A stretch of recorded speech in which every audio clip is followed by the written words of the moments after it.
Friendship Magic Podcast, the podcast that takes a look at all things pop culture and social science through a lens of experience and fandom and all kinds of wonderfulness. I am your host, as always, Forward Progress. Joined with me, as always, is my lovely and talented co-host. Hello, Nova Rose. And I'm very excited for this recording today. We've got three fantastic guests joining us that have graciously donated their time to be here today, and I can't wait to get into all the conversation. So we'd love to introduce you to them.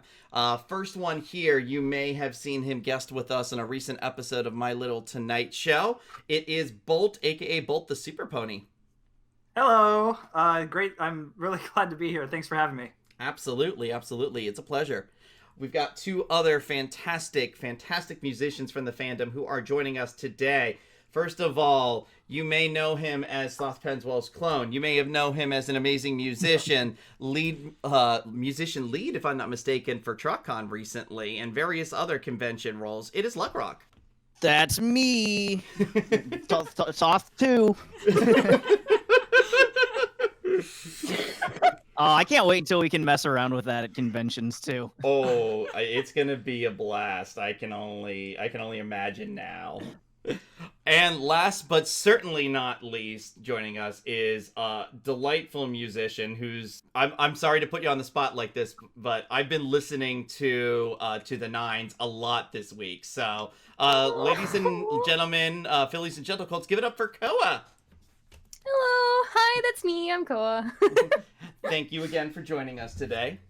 Thank you for having me. So, if you're listening and haven't guessed already, our topic of conversation today focuses on fandom music, musicians in fandom, what it's like to be a musician in the fandom, and what that means in the grand scheme of the world overall. So, first question I wanted to get into talking about with everyone today is, obviously, I am always floored by the amazing talent from all of you and just this fandom in general. So I always like to kind of get a sense of where people started from. What was your inspiration? What made you go, music, and I want to do this as kind of like a big thing in my life? I can go. I'll talk about it.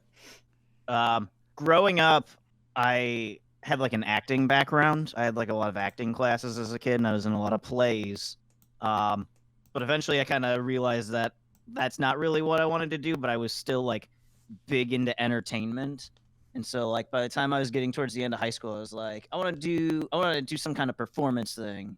So either professional wrestling or music.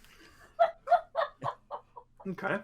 I'm not gonna lie, I'd be very curious to see your wrestling persona. Mm-hmm. Same. He has, what's that move that you do? He's like put my entire body over his shoulders and spun me around and then thrown me. Oh, that's just like a fireman's carry. Yeah. Oh, that! Just that. The first time he did it, he took me completely by surprise and just suddenly went for my knees. And I'm like, what is going on? I'm upside down. I actually did. This is a true story. I have had like a full professional wrestling lesson, like done in a ring in some like dusty gym basement, like 45 minutes away. But I did come to my senses at some point and go like, hey, you're 140 pounds. Maybe go music. I'll say this, to piggyback off that quickly. Years ago, I randomly got to meet Mick Foley. Yeah. First of all, great human being, lovely man to talk to. I was actually working in retail at the time, and the store I was at was right next to an amusement park, and he was bringing his kids to the amusement park, so they just came shopping and just happened in my store. So it was like, well, what kismet is this? So I got to chat with him a little bit, and I'll say this: the one thing, just talking with him, it's like man, you can tell he loves that he did what he did, but his body is paying for it. Oh, absolutely. Mm-hmm. I have 3 of his books, and they're all fantastic. Absolutely. See, now we got to get him on the next episode, hon. Agreed. Yes. Yeah. If you're listening out there, I feel like he would do it. That would be impressive. But anyways, like, I had like the band background, like in school, like playing the trumpet. Like apparently, like half the Brony musicians did.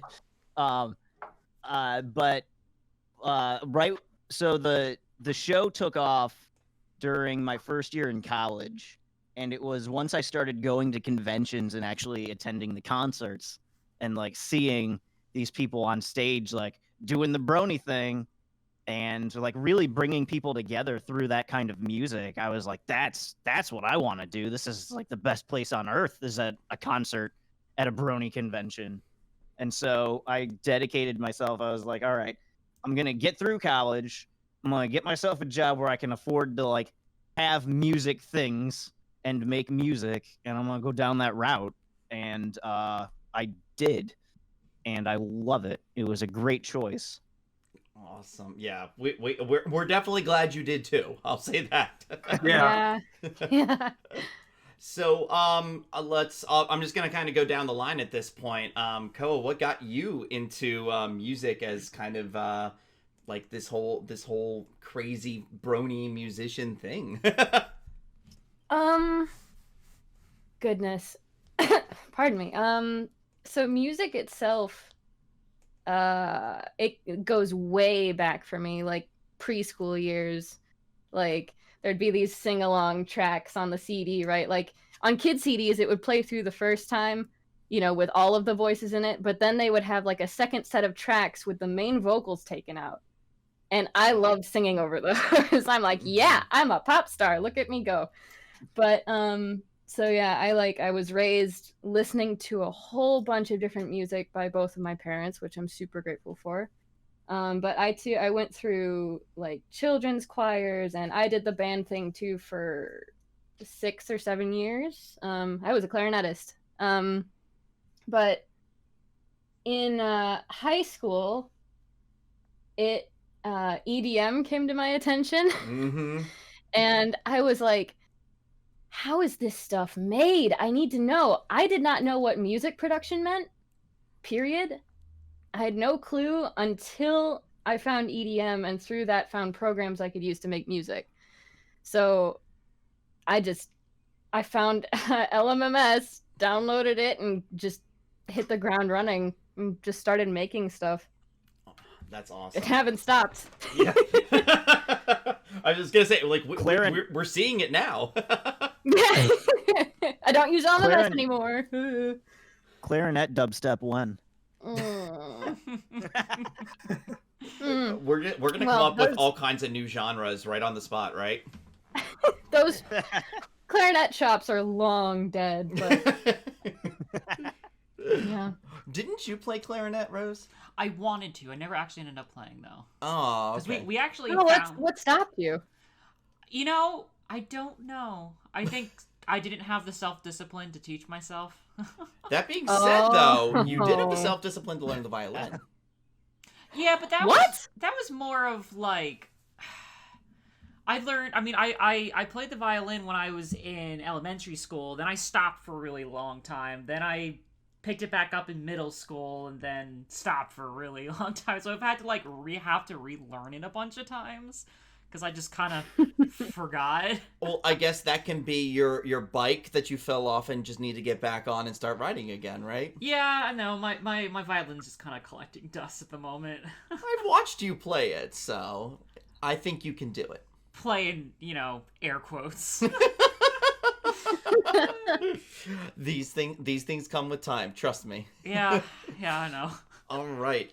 So, last story we haven't heard yet. Bolt, I was going to say, I've heard a little bit about this before when we talked, but if you want to share kind of how music kind of became like a thing for you in the fandom. Yeah, so I have a similar story in that I was doing music stuff in high school, except mine was in choir because I didn't play an instrument, and my high school required that we do some elective and the arts. So I took choir for like all the years I was in high school, and I kind of developed a little bit of an appreciation of music that didn't really take off until I was trying to figure out how to formulate this. I think that was my first concert that I ever attended, which was BabsCon 2014. By the time that I realized, oh my gosh, there's like a real music scene in this fandom. And the I was looking at the performers on stage and going, gosh, that looks like it'd be so much fun to do. It was a dream. They were like way up high on a pedestal in my eyes. And I was just like, man, those people are they're really cool. I don't know if I'll ever reach that level, but man, wouldn't that be cool? And then I had my own radio show on this station called Sonic Radio Boom, which is now, I guess defunct would be the word, and got moved over to Ponyville FM. And one of the first questions I got asked when I joined that station was, so what do you mix? I'm like, what do you mean? Because I'd only done a podcast style show. It was requests, and it was just whatever songs that I liked, I would just play them. And so from there, they would do like these on Ponyville FM. They did these like events. And so I got encouraged and assisted even. I got some assistance from the DJs for learning how to mix, and I got advice, and that's kind of really where I really got my start. If it weren't for that, I don't know if I really ever would have gone down that route. And then BabsCon 2017, somehow I made their lineup, and I got on stage for the first time and performed for the first time in my life, and it was just so addicting. I had no right to be on that stage, in my opinion. I was not that good. Maybe a good opener, but I was just no. But it was enough to ignite that spark, to know that this is what I really want to do. And from there, my passion took off, and I started getting more and more into it. And it all just kind of took off from there. You bring up an interesting point here, talking about your first performance, and I kind of want to bring that up to everybody, is that first time where you got that opportunity to be kind of on that stage performing your art for people. What was that like for you, especially within the fandom community here? Terrifying. Just a little. But at the same time though, there was this, like, it was more terrifying in my head. In reality, it was a very warm and welcoming and carefree kind of atmosphere, which I honestly really appreciate, because the first time it's a lot of pressure. And you're like, okay, I can't let them down. I got to do real good. And for me, especially what I was worried about is, like, my first time performing within the fandom was with my husband, General Mumble. Mm-hmm. And those are some big shoes right there. So that, not that I need to fill them, but I'm now performing alongside him. Like, the anticipation was real, but it was a ton of fun. Oh man, that first performance was like, that was one of the first cons that I was music lead. Really? I think it was I think that it was my third one at that point, but I was still like very new to it. And that night there was just like 4 acts and you were one of them, like back to back to back to back, that were like, in my mind, like that was like a legendary night in fandom music. It felt at least way. For like concerts. Night 1 of Winnie City 2019, like, oh, it was so good. I think I watched that. It was really fun. I think I watched that from the live stream. I wish I had seen it from the live stream. Like, we had to miss out on Winnie City 2019. Here we did 2018, which I can tell you that 2018 at that concert, I remember there's a thing about music and being at the concerts in this fandom, because there is a moment for me. We're in the audience, just on the I guess we'll call it the dance floor, whatever you want to call it there, that they had set up. And that was when Ingrid Nielsen had just released an EP, or was about to release her EP. And she was performing her music from it for the first time at a convention space there that night. So I had this weird moment where Ingrid's on stage. I've got a couple of the voice actors and the comic artists on the dance floor right around me. Everybody else is there, but we're all focused on the music and the vibe. And it was this kind of coming together where it wasn't about who was just, who was just regular con goer, who was a community guest, who was a VIP. It was just everybody was in together in that music space. And I kind of feel like, and I'll get everyone's opinion on this, is I kind of feel like that's one of the big roles that kind of music plays in this fandom, is it's that way of there is something we can unite under. Absolutely. Yeah, it's the universal language. I mean, you just kind of hit the nail on the head of like what it is about music in this community that is so special to me, and like why I wanted to get in it. Because going along those lines, my very first convention was back in 2012. And it was, I tell the story a lot. If people like know me, this is like my superhero background story, I guess. Origin story. Call the MCU. Call Kevin Feige. This is my vat of acid story. Because at the time I was going through like one of the hardest phases of my life, and I just like felt kind of isolated and like very like depressed at the time.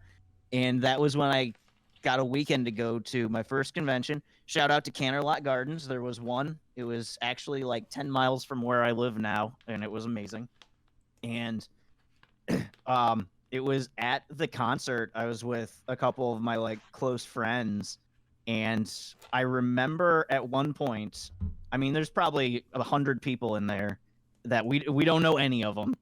And just randomly during one of the songs, my buddy shouts out, "I love everybody here." And no, like not joking, like a group hug, like 9 layers thick, just formed around him. Aww. Of all these people, like, God. and we don't know any of these people, but he's just like, "I love everyone," and they were like, "And we love you too, and we're gonna show it." And I just remember being so transfixed at this place. It was also the first time I heard what have become 3 of my favorite fandom songs. There was Cyril the Wolf's Millennium Alone, which just like encapsulated what I was feeling at the time. Pony One Kenobi's The Party Hasn't Ended, and Forest Rain's Great to Be Different, which will forever and always be my favorite. Yes. Good one. Yeah. And, like I have a picture I can look up because they had the Everfree network was like streaming it.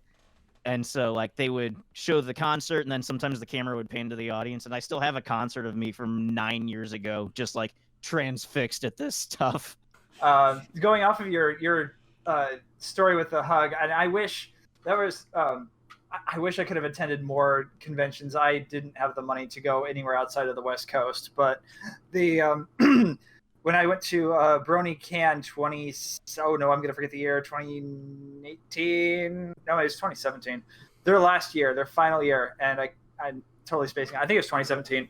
I was the last performer on, and I was like, okay, I gotta think of some song to play. And so the final song I played was "Friendship Through the Ages," the club mix. And during the I don't know the musical term for it, but like the climax of the song, I jumped into the audience, and like everyone just started hugging me, and it was just it's a moment I will never forget. There were 9 people in the audience, maybe 10. It was a very small audience, but the size of the audience doesn't matter because they were all into it, and they all enjoyed it. But yeah, just that moment of like closing out the final concert of the final convention, that will always stick with me. And I wish I could have seen the group hug that was like 9 layers thick, but that's my equivalent. There is definitely an energy, and I think that comes with live music in general. And I kind of want to get everybody's vibe on this right now. We're obviously in a crazy time. We're in a pandemic. You know, we were talking before we started this about how Rose and I half the time are just peering out from our window at the world like, are you still out there? But obviously it's one of those interesting things right now where obviously the fandom has to continue, and it has through online conventions and connectivity through various formats, but obviously this creates a whole different vibe because you don't have a direct audience. You have the chat, which, don't get me wrong, chats are fantastic, but chats aren't, you don't get to hear the chat and feel their physical energy the way you would in person. So how has that kind of impacted everybody as far as for what you've been doing for the online con scene versus in person? Ooh, one thing I could say about that is I had that same view. I was like, I don't really feel like the real energy of the chat, or I don't feel the energy that I do at a convention, because I've had times where I would drive 4.5, 5 hours to go perform, get there, like, and then get on stage basically as soon as I get there. Like, I've been driving for 5 hours. I'm exhausted. I get on stage, and about 5-10 minutes in, all my energy comes back because everyone is there. So I totally, I get what you're saying with that. And I used to think that, chat's not as great until a friend of mine, Rock Fox, pointed out that the chat is possibly one of the best advantages of doing it from home, because you can actually see what everyone is thinking. And so, if someone instead of just feeling the energy, you know exactly what they're thinking. But then the other thing I want to speak to that too is that it's performing from home has also given an opportunity to be a little more creative with the setting. Like, you've got Faulty, who's performed outside at some very different venues. Different is like probably the lamest word I could use for them. They got a racetrack. They got a horse track. They literally got a horse track. Like, amazing. I still think he works there. Oh, okay. Well, then that explains it. Because I saw it and I'm like, how? Because I remember that night when that was going on. Party Like an Artist, who I think is their girlfriend, if I'm not mistaken, was inside helping do the AV stuff from inside of the venue while they were outside performing. And she's tweeting out just images and things from it. I'm like, this is insane. I mean, it's quite the connection to have. Yeah, Seth, definitely. And it's a horse race track, not just cars or NASCAR. It's horses. It's so perfect. Oh, exactly. So on theme. But just seeing stuff like that and seeing how people have adapted and musicians have adapted to the at-home venues has been really cool, in my opinion. So the biggest difference between my experience and Bolt's experience is that, for one thing, I am not yet a DJ. You can watch the chat while you DJ, but with the way my performances have worked for the online conventions, I have not been able to witness those reactions. So it's been arguably even more difficult to upkeep that energy during a performance, because, like, when you are in an actual live venue, and I've had this conversation with tons of my friends, but, like, you feed the audience energy and they feed it back to you, and it is a constant energy loop, and you want to charge that up as much as you can for both of your sakes. But I can't do that. And so I have to, I'll say things like, oh, let me see your big smiles in the chat, but I can't see them. And so I just have to have faith that everyone else is also having a good time, which, I mean, I'm optimistic most of the time, but there is a measure of, bummer to not being able to witness people's reactions in real time. Yeah. I go through afterwards, and I go to where my set started in the chat, and I just scroll, and I read what people said after I'm done. I'm glad I'm not the only one. Yeah, no, we've done it with panels, so I don't know if you do this, but we've done the same thing with panels. And I would say, Rose, I know this is something we've spoken about on our end when we're doing a panel where, especially if we're in the moment on a heavy conversation or just some presentation we're really focused on, is we really aren't focused on the chat. And it's not from any kind of sense of malice or we don't want to be, because we'd love to feel the energy from them, but we're so focused on what we're doing that we don't get it. So I know for you, this is something you've talked about before, about how you feel on the online experience versus the in-person. Yeah, like, I always used to love, like, playing off the audience, and, like, if I'd make a stupid joke or something, I can go see if it, like, landed or if it didn't go over well. can't really get that with chat.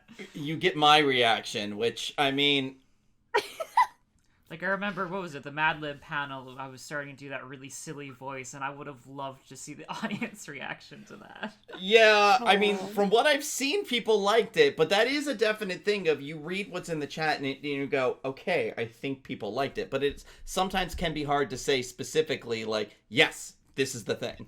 Although I will say that it is a little easier, like, especially, like, if the chat had, like, a question or something, I can monitor the chat to see, like, just to spot, like, a question or something. Whereas, like, if it's in person, it's, like, everyone's kind of, like, yelling over each other. It's, like, hard to hear, especially if it's a big venue. Yeah. Now, I know, Luck Rock, you've done a few of these now, and you were, I know you were musician lead for at least TROCon this past year, right? Yeah, with the taking off of many online cons, I ended up at least helping or being lead for many of them. Many of them. Many. We don't have time for that O to say so many. No, it's just many. Yeah. We couldn't afford the vowel O. Anyway. Right. So if anything, I think I might have been more busy last year. Especially like a lot of times with in-person cons, unless I have something like really special planned, if I'm the music lead, I won't put myself on the lineup for a couple of reasons. One is I some promoters in the past had a tendency to do that, and I absolutely hated it, and I thought it looked bad. But the other one is that, like, just being concert lead comes with, like, a lot of stuff you have to do. And then if you have to, like, prepare, like, a band concert, like, that you're going to play, like, a set on top of that, it just becomes, like, overwhelming. And so... You should have seen Luck Rock's eyes at Ciderfest 2019. Oh, my God. Like, the morning of Sunday, so, you know, last day, but Mayhem 2 happened at that con on Sunday night. Right. And guess who had a set at Mayhem? The guy in charge of music at Ciderfest. So he was like, all right, Sunday morning, I think you said like 10 a.m. Something. It was pretty early. Yeah. For staying up really late the night before. But we all convened to talk about Luck's set, and his eyes were pink. Just anything that was supposed to be white was pink. Like, he looked like he'd been sobbing his eyes out, and maybe he had been for lack of sleep. But, like, oh my gosh, I've never felt such empathy. Oh, no. Well, and then don't forget, at that meeting, we were waiting for our other guitarist, who was Crusader. And I got a message from him. He's like, I'm way too sick. I can't do this today. So my lead guitarist dropped out on me that day. And I was like, it's fine. Don't worry about it. I'll play guitar. It'll work. It did. It sure did. No, that was just what my eyes look like when I woke up on 4 hours of sleep or what have you. You look like you'd gotten -1. That was maybe the most stressful weekend of my life. I'm so sorry. But with the event of online cons, so a couple of things I really like is sleeping. Sleeping. From the perspective of someone like trying to put them together, I do my absolute best to like keep up with music and performers in the fandom. And with the rise of so many online cons, it's given a lot of newer people that wanted to get into it a chance to have a stage. And so it's given me the opportunity to like scout these people and see like who's up and coming, who should we be adding to the lineups once the in-person cons are back. Yes. Because one thing I've always felt from like the first convention I got to work on a lineup on was that you can't just have the same people all the time. Because one, it's going to get boring for people that want to go to the concerts. And two, eventually you're going to like, you know, those people won't be available. And then who are you going to promote? You're not going to have any like big acts because you never gave them a chance. And so it's been very good for me to actually like be able to see who are the new people that want to perform. I appreciate that. I second like almost basically everything that Luck just said. Like I'm only managed one concert, and that's Vancouver, but that's my philosophy to all of that is I have not and will not put myself in a concert that I run for all the reasons he just mentioned. And yeah, online conventions have given a great opportunity to newer people, and that's probably one of the really good things that came out of 2020 is that all these new people got a chance to really show their stuff. Like they got a chance to be put in the spotlight thanks to all these online conventions. And also huge shout out to Burning Mare for like throwing a whole bunch of these people on the stage. And yeah, I love that. I love everything about that. The fact that they get a chance to really show what they can do, but also that everyone gets to see it because it's more accessible. It's more accessible to perform. It's more accessible for the audience. It's just been great. And so, yeah, ditto everything that he just said. There's definitely, I feel like a lot of kind of new blood or fresh blood that I have seen over the last year or two in the fandom. And I think that there's an interesting kind of like just revolving sense right now, because you have artists who have been big in the fandom, and I don't want to say that they've moved on. I don't think it's even that, or maybe they've graduated to doing even more with their craft. So I kind of want to get a sense from people, like, as we have that happen, is that ever something that kind of pops up in any of your minds with the work that you do and the music you do, of a sense of like, yes, I'm really big on doing this in the community, but what does this mean for my music overall, even just outside of the fandom? I think for me, it's always been like, so for me, it's always been something I do for fun. It's been more of, I don't know if a hobby is the right word, because that makes it sound like it's like slightly more serious than a hobby for me, but it's something I mainly do for fun. You can have a hobby and be passionate about it. Okay, good. Yeah, it doesn't change how much you care. Okay. So yeah, so it's the most I think I would go outside of the fandom would be to go into like the furry fandom, probably, because they also have a lot of good concerts. But for me, okay, I thought you said no. No. No, like, no. I'm a furry, Bolt. Come on. Quite the opposite. Why would I deny you that? I'm starting to get into that, hopefully, but there's, and not to say that anyone who has a differing opinion is wrong, but in my opinion, there's just nothing like pony concerts. There's just something so unique about that can really match that. So, that's probably about as far as I would take it. I had heard probably a couple of years ago that like, so I know like furry concerts are big, but typically, or as I was told, the people there don't really care about who's performing. It's more so just about the atmosphere. And I don't remember who told me this, but I guess like a lot of furry musicians, like who get to perform at those cons, look up to the Brony musicians because of the atmosphere we're describing at the concerts. Wow. Like when you're a Brony musician, you're probably not going to be playing for a room packed of 500 people, but the people that are there to see you. Yeah. The difference. And that's huge. Sorry, go ahead. No, that was it. The biggest difference between Brony musicians and furry musicians is specificity. So furry musicians are musicians that happen to be furries. Brony musicians usually make music based on, you know, the source material for the fandom, that is the show. So like in the furry fandom, like there are groups and artists that will make music that is literally just, it is written for furries by furries. Like there are references to paws and tails and what have you, but it's so much more ambiguous. So I think it's tougher, honestly, to be a furry musician because it's so broad.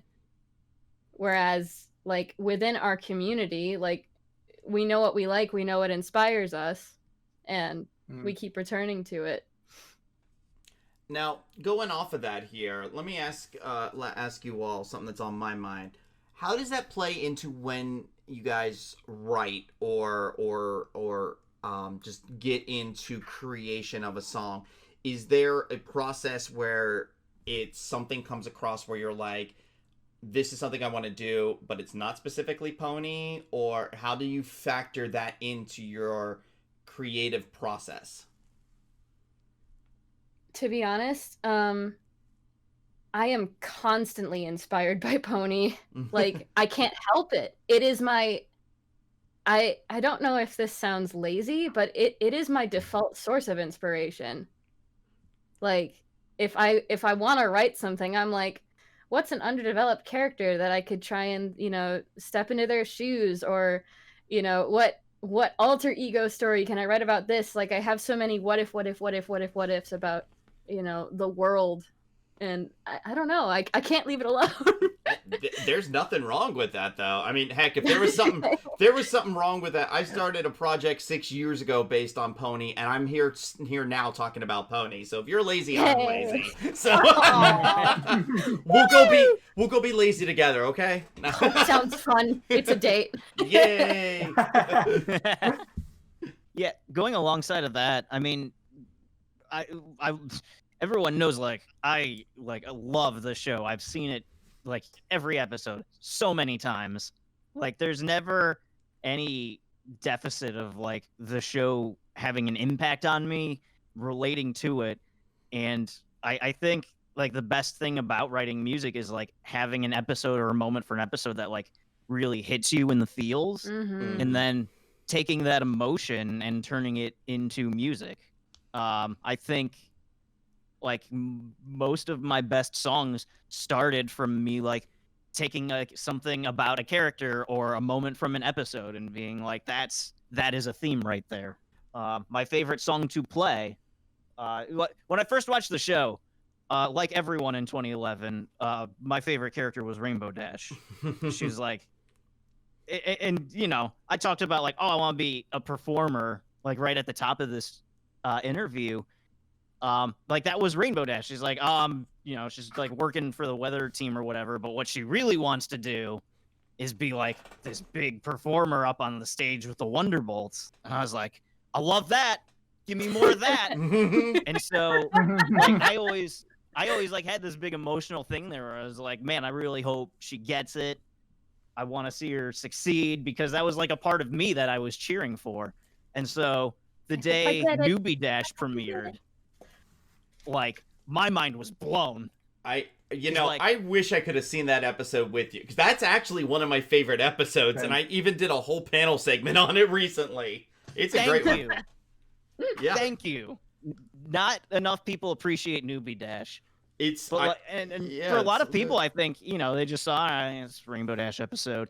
But that episode literally starts out with one of the ponies she admires most just showing up and being like, oh, hey, that thing that you've been working for that your entire life is based on, all your dreams just came true.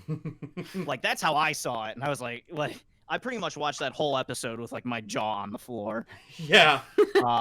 And at the point where they were she was showing them through where they sleep in the main building. And they looked at the trophy case, and she's like, with the motto of the Wonderbolts, Altius Volantis, soaring higher. I as soon as that was said, I was like, that's my song. Write that down. That's what it's called. And now it's my piano intro. And now it's playing in my head. Yeah, that is one of your biggest earworms. Oh yeah, I the next week after that episode premiered, the only thing I cared about was making that song. That was the only thing I was thinking about. I met up with my parents and grandparents for lunch the next day on the Sunday, and the whole time the only thing I was thinking about was making this song, making it work. And I also wrote it very up tempo, and that song it wouldn't get out of my head all week because that's all I was thinking about. But because it was so fast, I had an accelerated heartbeat the whole week. My blood pressure was through the roof the whole week I wrote that song. I wouldn't recommend, but Yeah. So your blood pressure was soaring higher, huh? Music's a hell of a drug. Yeah. So, I mean, the thing that I get is, would it be safe to say that for everyone here, that there's not necessarily a worry about what's sparking the creative process, because it's like the pony's going to bring itself into the music anyway. Yeah, oh, absolutely. That sounds about right, yeah. For most of the songs I've written, I could probably recount like what it was about the show that made me like pick the theme. Oh, yeah, no, me and why I too. wanted to like write Yeah. it. And I would think even for like Bolt, there's probably like things about the show that is like, why do you want to like set up your like the list of songs that you're gonna play? Like, what is it about the show and those songs that like make you want to do it the way you do it? This is me trying to relate to DJs. Yeah. We're all gonna bring it together When somehow, when right? you spin the thingy-majiggles and you hit the beep boops, why? And I pretend that I'm turning knobs and just make it look cool. Yeah. So yeah, sometimes I do make a set off of a theme, and so I'll look for songs that have that theme. But generally, my philosophy with making sets has always been, even like since the start, like I want to make something that people can actually dance to. And so in the beginning, and I still do this sometimes, I would actually play a song and then get up and try and dance to it. And it's like, if I can dance to it, then it's probably good. And that was ultimately my test. And then also looking to make sure it's actually somewhat pony related. And if it's not pony related, which is very rare, it better be good. Like it better add something to the set that's like either related by theme or by like genre, like the key is good or it transitions really well to another song that I also want to play that is pony related. Yeah, I don't know if that actually answered the question or not. No, well, that's really cool. I didn't know like that dancing thing. Yeah, that's legitimately how I tested all my songs. Is I'd be like, okay, can I dance to this? Yes. Okay, good. Let's keep it. You could turn that into kind of a reverse challenge. Like, it's less can I dance to it and how do I dance to it? I don't have a choice. Obscenely fast tempos or noise. There's something like the connective theme that I just pick up on between all of us here is just there's something about kind of this sense of being a creative individual that kind of like lets all of this, even though we all kind of come at it from our own different perspective and angle, but it still finds a way to make it unified through this creative process somehow. Mm-hmm. Now, I know pretty much everybody here has done all kinds of various other things in the fandom and beyond here. I know Koa has been doing a lot of art. I've seen it on your Twitter. Now, Rose, you've been keeping up with your art lately. Like, I am incredibly proud of you for everything you're doing right now. Aw, thank you. Yeah. Do you want to talk a little bit about kind of like what's kind of got you in your creative space right now in your head of like your current art project? I think it was more of I wasn't doing anything because of, like COVID. I've been more on the depressed side, so it was like to go kind of give myself a little kick in the butt. I was just like, I'm gonna go start drawing just a little something every day, and maybe it'll actually get me to draw again. And 45 days later, here I am drawing every single day, and it's like it's interesting because it's motivated me to start wanting to create again, because it was like I was so in my head about like, oh, like I don't have that skill anymore, but now I guess I've proven to myself that, hey, you can actually still do this. I think there's I know how you feel. Yeah. It's a good feeling to come back. Yeah, because I'll say this to you because I have seen, and I'm always tickled pink when I get to see anything where somebody's developing their creative skills and showcasing more. And I love it when I see people where it's like, oh yeah, not only am I like just a musician, or not only do I do this, hey, guess what? I can also do this too, or I can try to develop this, and it's awesome. Well, it's interesting because it's like back before I started doing this simple little project, it was like I had that mental block of like, oh, like the next thing I had to go, I wanted to go create is going to be like this giant masterpiece, which is like, I think kind of made my own mental block. But then it's like, I'm going to go draw an expression every day. Something quick, easy. I can do it in like 10 minutes. It's not a grand piece of art, but it's like, it gets me doing. That's something I've always wanted to get into, and I think I might have that same mental block where it's just like, yeah, it's not gonna look good when I start out, and I want it to look good. I don't remember. Well, hey, our first couple songs didn't sound good. I can guarantee you that.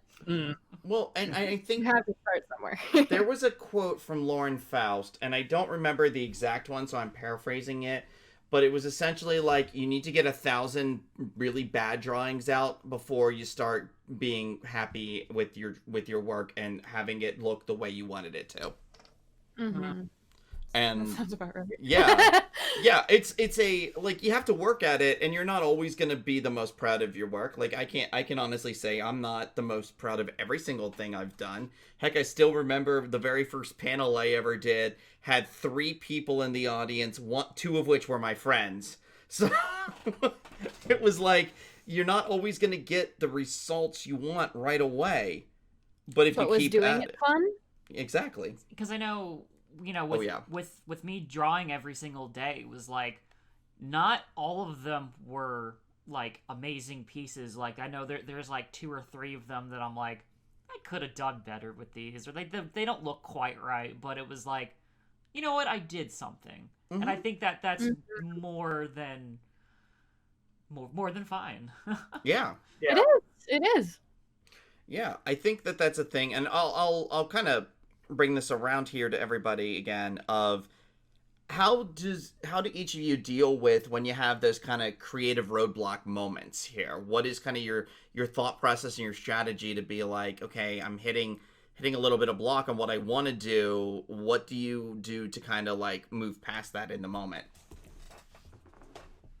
So in my personal experience, when that happens, it means that you're pushing out more than you're taking in. You know that phrase, you can't pour from an empty cup? Mm-hmm. If the inspo cup is empty, you cannot create.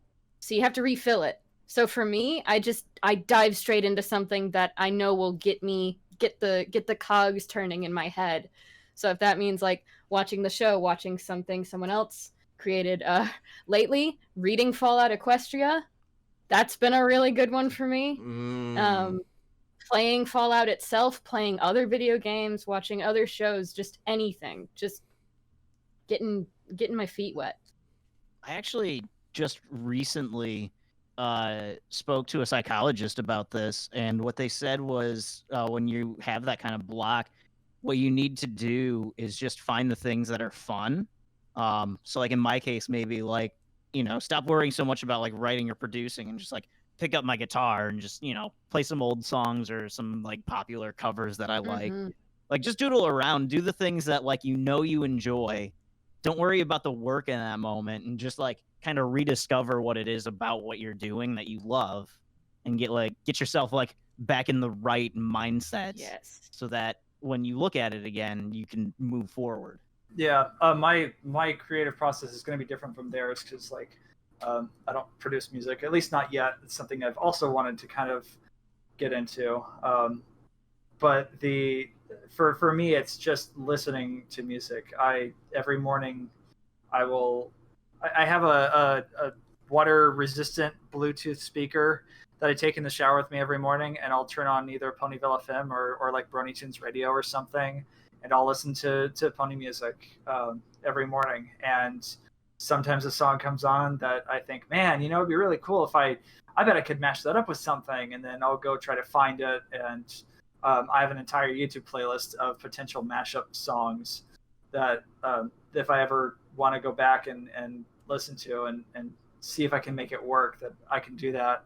Or I will hear a song on that'll be like, oh, that'd be really cool to put into a set. So I just go and I save it. And then if I'm really, really stuck, I have built YouTube playlists based on genre, what kind of convention it might be good to play at.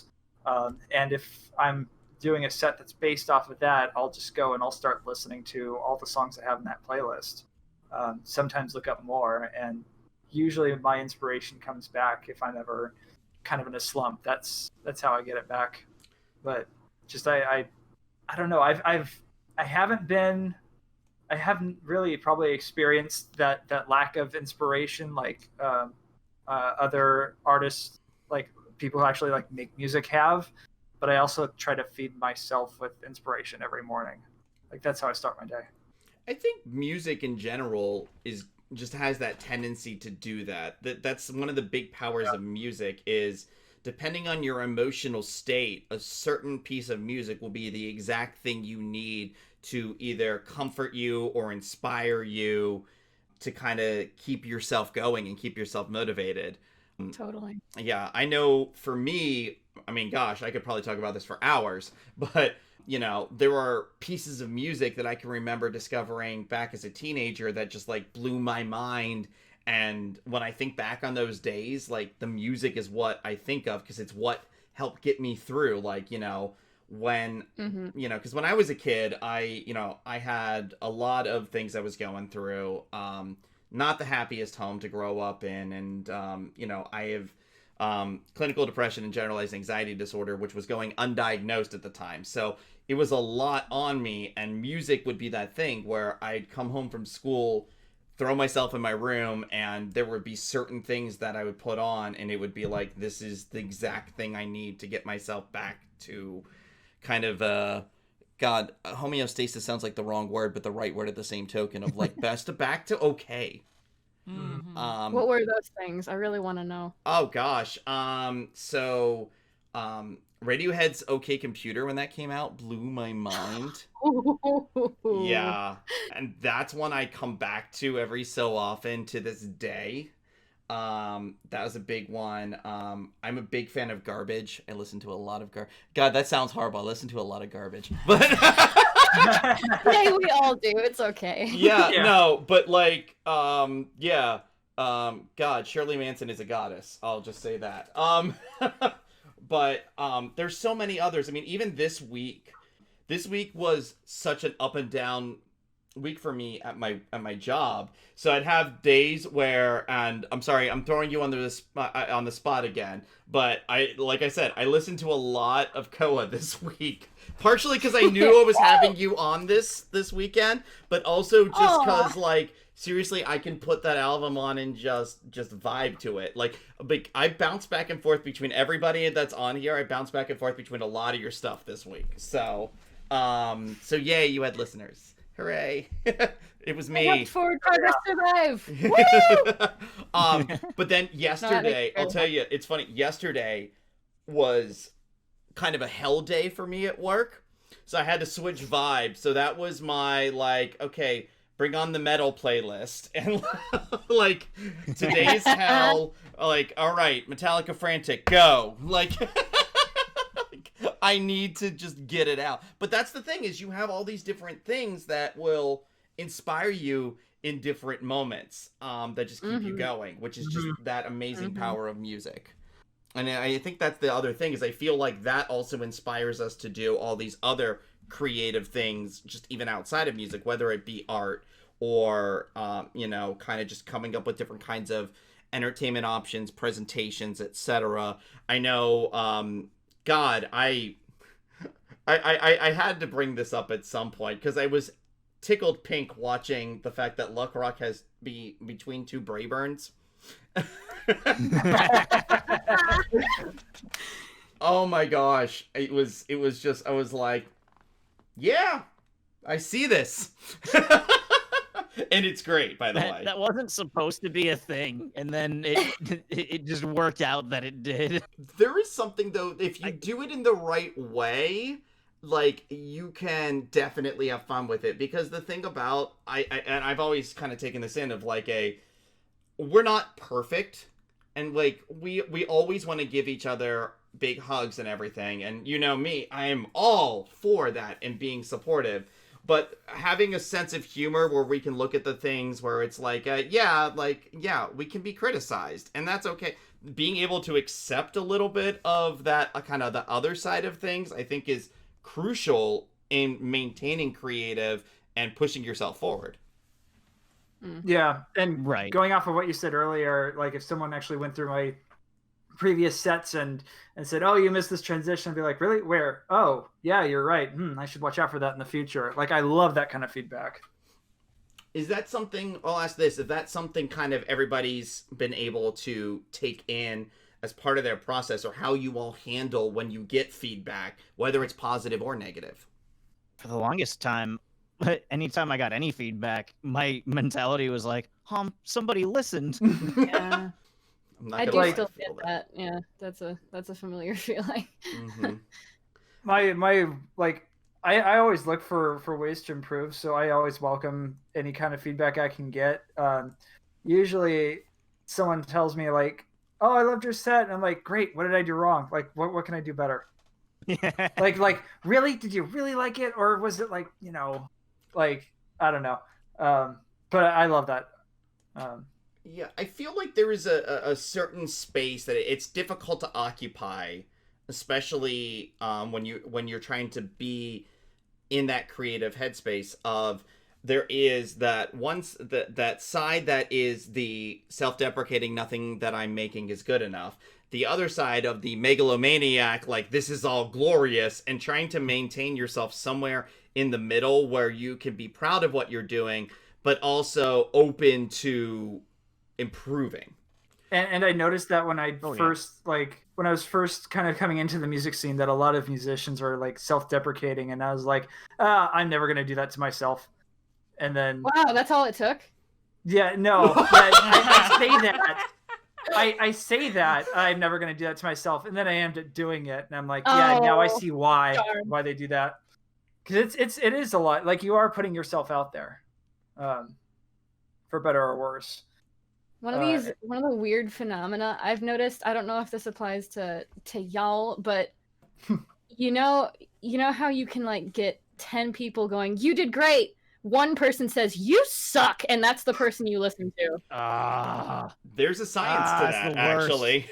Oh, I'm sure there is. Do tell. Yeah, so essentially they've done studies, and a lot of these studies apply to market research, but the wonderful thing about these types of research is it opens up just how people think and are.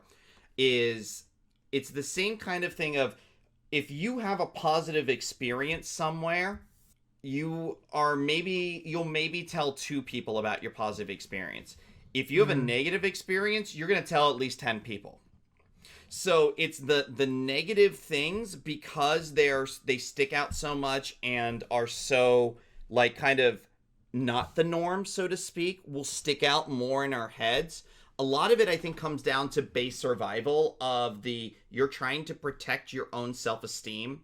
I one time in college had a professor tell me that about 95% of all human behavior can be explained as an attempt to protect your own self-esteem. So it's kind of that thing of, you're going to listen to that one negative a little more because it sticks out a little more, because it's like I don't want to feel this again. So how do I focus on that so I don't feel it again in the future? That's interesting. So you have to really learn to hate being praised, and then you'll focus on that.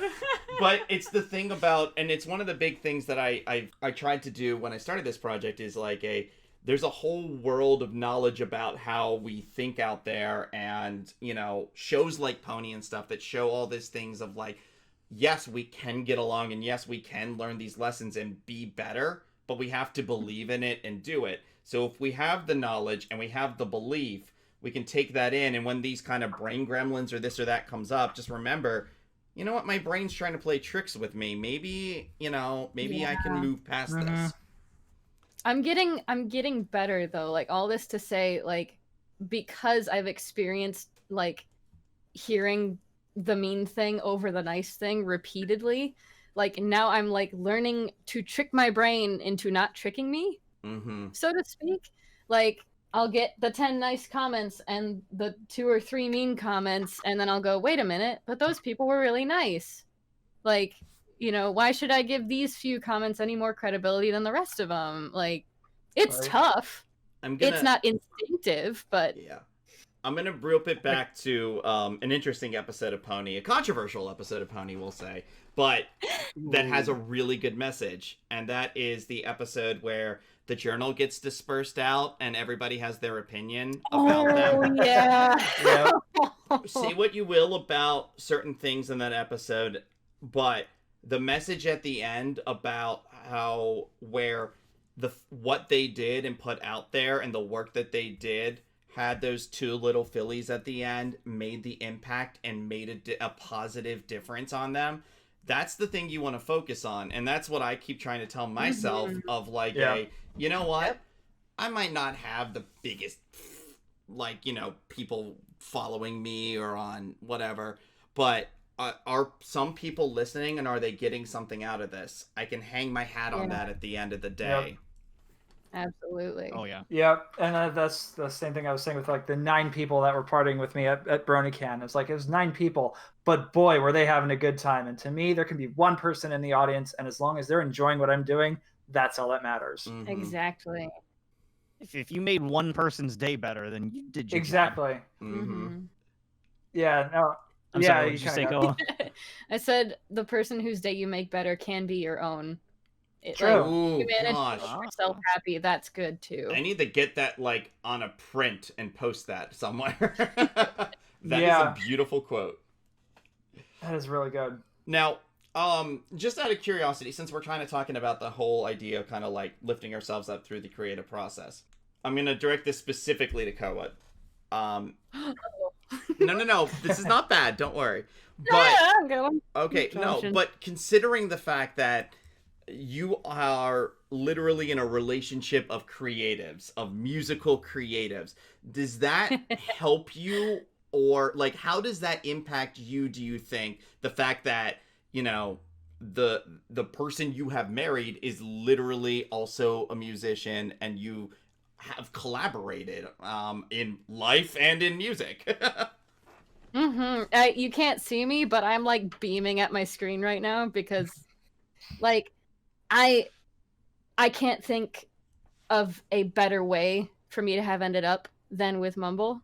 Like none. And I mean, I can also speak from experience because like the relationship I was in prior to meeting him was toxic and awful, and my partner at the time didn't seem to care much about any of the stuff I was creating. So you can imagine the contrast between that and then starting to talk with Mumble, who's like, oh, tell me more about what you make. I'll show you more of what I make. Let's, you know, exchange ideas. Let's talk about what inspires us. It's, sorry. I am like, again, you're not seeing me right now, but like, I'm looking over to my left at this one over here, and it's like, I feel that so much. Yeah, I mean, he's just sitting in the other room right now being quiet. Aww. I love you.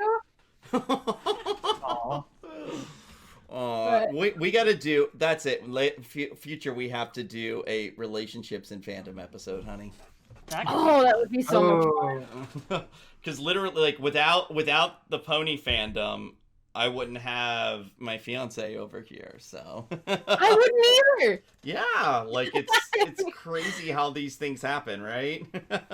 I found myself thinking like, oh, I had this friend when I was in grade school. I wonder what happened to them. But just like the friends I have now, like I compare the kinds of relationships I've had, and they're just, it's like apples and oranges, you know? I wouldn't trade it for the world. Yeah.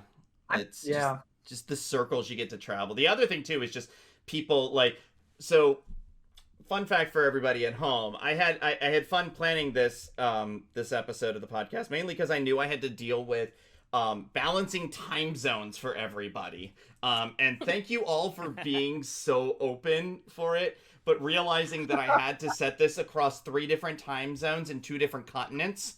So Queen sends her regards. Oh, thank you. Thank you for getting me up before noon on a Saturday for once.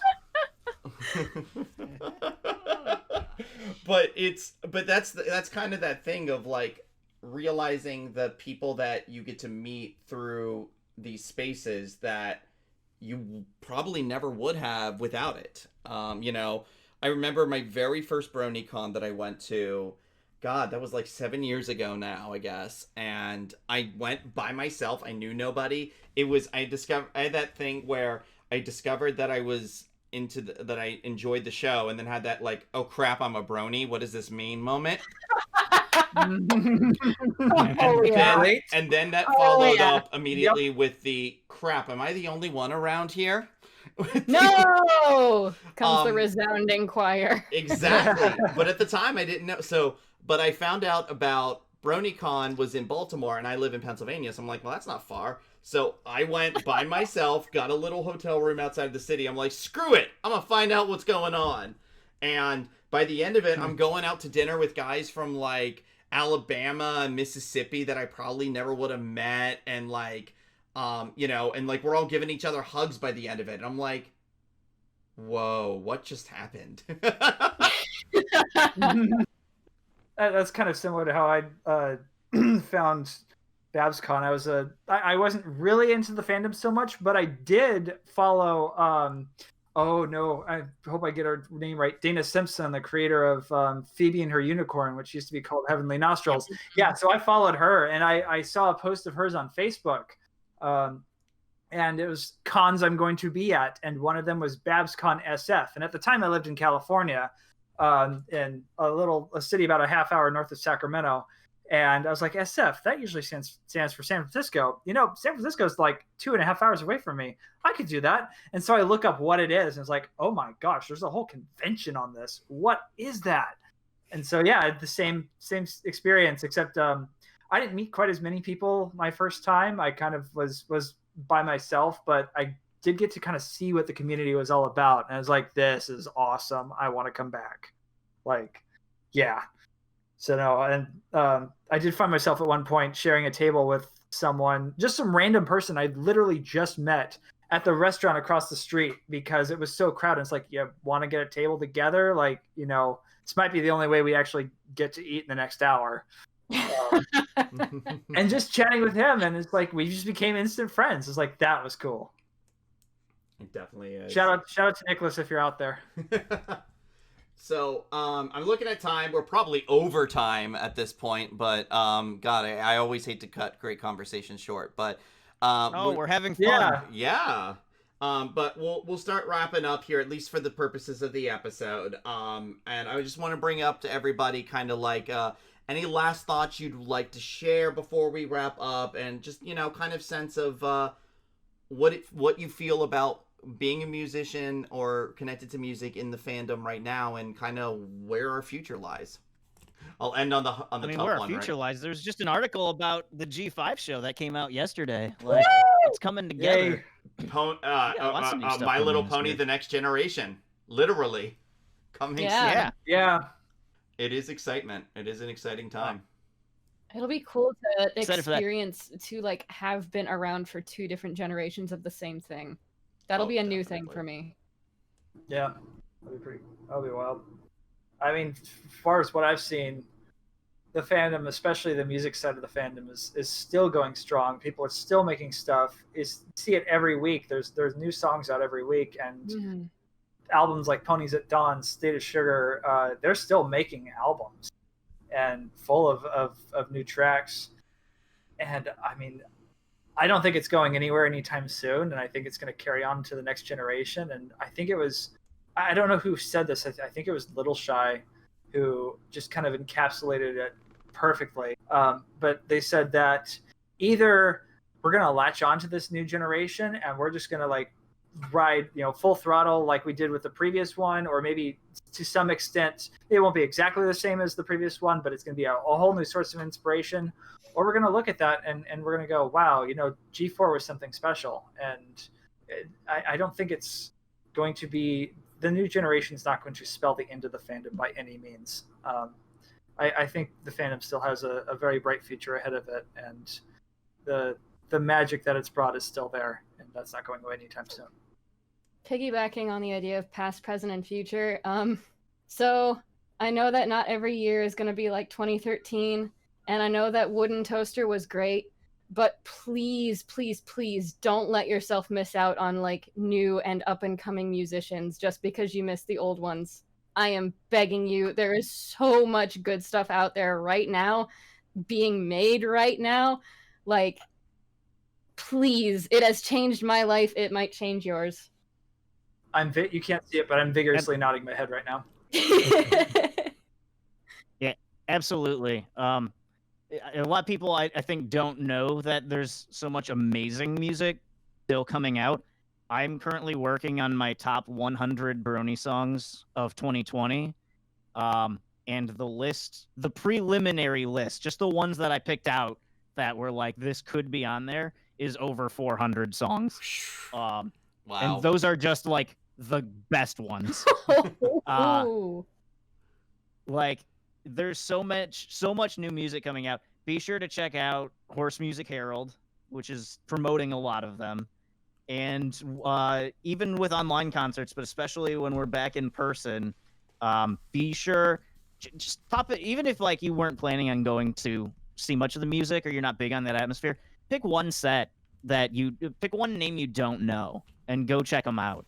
Because you never know when you might find like your new favorite song. Check out Renegade stages. Listen to their radio stations. Highly recommend Burning Mare because they feature a lot of new artists, and you never know what you're gonna find.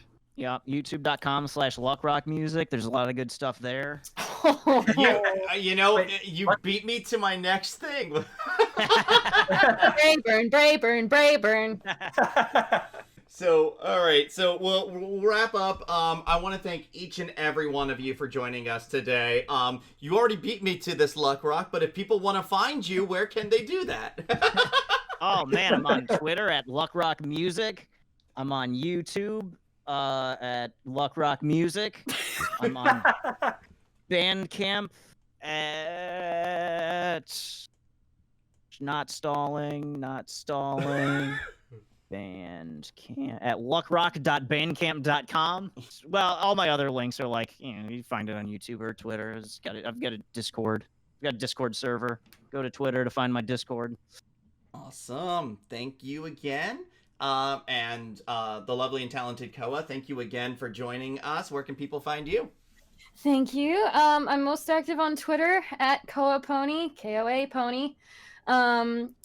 My lovely husband and I have a little independent record label together called Mumble Etc. for obvious reasons. You can check that out on YouTube and on Bandcamp if you want to find all the stuff we make. And of course, you can peruse Ponies at Dawn at your leisure and just look for my name. Fantastic. And yet again, Bolt, thank you for joining us again for another one of my crazy ventures. Thank you so much for having me. I had a great time. Awesome. And where can people find you? You can find me on YouTube, youtube.com/c/Bolt the Super Pony. You can find me on Mixcloud, I just had the URL, mixcloud.com/Bolt the Super Pony. On Twitter, I'm at Super Pony Bolt, and those are like the main three that I use. If you check any one of those profiles, they should all have links to each other as well. I know YouTube's got them. Oh yeah, that's right, huh? It's not a social media profile, so I don't think to plug it too often. But yes, I do host a show on Ponyville FM that I've been hosting since like August of 2015 called Music is Timeless. And I completely forgot about it. Yeah, I know, like, because I'm thinking social media. But yeah, like things I do. Yes, and you can catch it on Ponyville FM. It's Fridays at 9 p.m. Pacific. Central Time, 11 p.m. Fridays, or 12 a.m. Eastern Saturday, technically. And I take requests live, and you can hear your favorite pony music played live on the air. And it's a lot of fun. Make sure to request some good Koa and Luck Rock tracks, of course. Yes. Only the good ones. Yeah, please spare me. Yep. Last but so not all of them then. Last but not least, thank you again, my love, Nova Rose, for joining us. Of course. Yay. You can find me at Nova Roselia on Twitter. I mainly post memes or my occasional daily drawings. I love how it's occasional and then it's daily. Well, to be fair, long, man. To be fair, this is the last day of my 115-day drawing challenge so I might not post anything for like a couple of days. I'm still gonna be drawing, but I just need to go work on a couple of things. I know a couple of these things. You guys are going to love them. And of course, I am your host, Forward Progress. Thank you, everyone, for listening today. If you want to follow me, you can always look me up on Twitter at KeepFriendMagic. You can always subscribe to our Patreon at, I believe it's kfm.patreon.com. It's either that or patreon.com/KFM. That's it. And if you did not... You got it. Yep. And if you happen to find this episode on YouTube, you can listen to the podcast wherever you find podcasts for the most part. Our hub is at kfm.buzzsprout.com. That all being said, everybody out there, take care of yourselves and remember to always keep friendship magic. Thank you for listening.